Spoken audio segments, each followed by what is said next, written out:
ஆண்டவருடைய நாமம் மகிமைப்படுவதாக. அன்பானவர்களே, இன்றைய வார்த்தைக்கு உங்கள் அன்புடன் வரவேற்கிறேன்.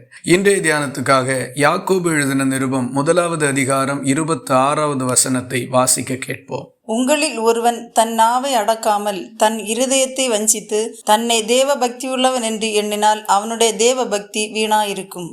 தகாதவைகள் ஒன்றும் நம்முடைய நாவிலிருந்து புறப்படக்கூடாது என்பது தேவனுடைய சித்தமாயிருக்கின்றது. நாம் பேசுகின்ற ஒவ்வொரு வார்த்தைகளையும் காரியங்களையும் குறித்து நம்முடைய இருதயம் நம்மை உணர்த்தவும் எச்சரிக்கவும் செய்யும். தவறான வார்த்தைகளை பயன்படுத்தும் பொழுது நம்முடைய இருதயம் இது தவறு என்பதை சுட்டிக்காட்டும். ஆனால் மனிதர்கள் பெரும்பாலும் இவைகளுக்கு செவி கொடுக்காமல் சூழ்நிலையின் நிமித்தம், தாங்கள் ஜெயிக்க வேண்டும் என்பது நிமித்தம், அல்லது காரியத்தை சாதிக்க வேண்டும் என்கிற ஏதோ ஒரு எண்ணத்துக்கு ஆட்பட்டு அந்த உணர்வுகளையும் தாண்டி பேசிவிடுகின்றார்கள். நாம் வாசித்த வசனம் நமக்கு சொல்லுகிறதை பாருங்கள். ஒரு மனுஷன் தன்னுடைய நாவை அடக்காமல் இருதயத்தை வஞ்சித்து விட்டு தன்னை தேவபக்தியுள்ளவன் என்று நினைத்து கொண்டால் அவனுடைய தேவபக்தி வீணாயிருக்கும் என்று. அப்படி என்றால் நாம் வாய்க்கு வருகிறதையும் தேவையில்லாதவைகளையும் எல்லாம் பேசிவிட்டு தேவன் நம்மோடு இருப்பார், நம்முடைய ஜெபத்தை கேட்பார், நமக்கு துணை நிற்பார் என்றெல்லாம் நினைத்து கொள்ளுவோமானால் நம்மை நாமே ஏமாற்றி கொள்ளுகின்றோம். இப்படிப்பட்ட தேவபக்தி ஒன்றுக்கும் உதவாது. ஆகவே தேவபக்தி உள்ள நடக்கையும் தேவபக்தியுள்ள பேச்சும் நமக்கு இருக்க வேண்டும்.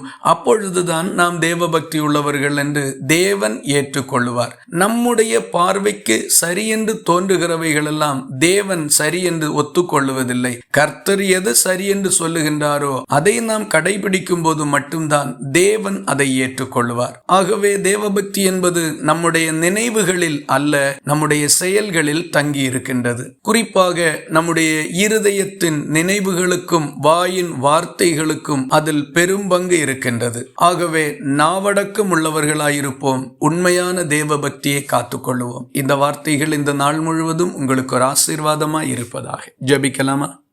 எங்களை நேசிக்கிற அன்பு நிறைந்த நல்ல ஆண்டவரே, நாங்கள் உம்மை நன்றியோடு துதிக்கிறோம்.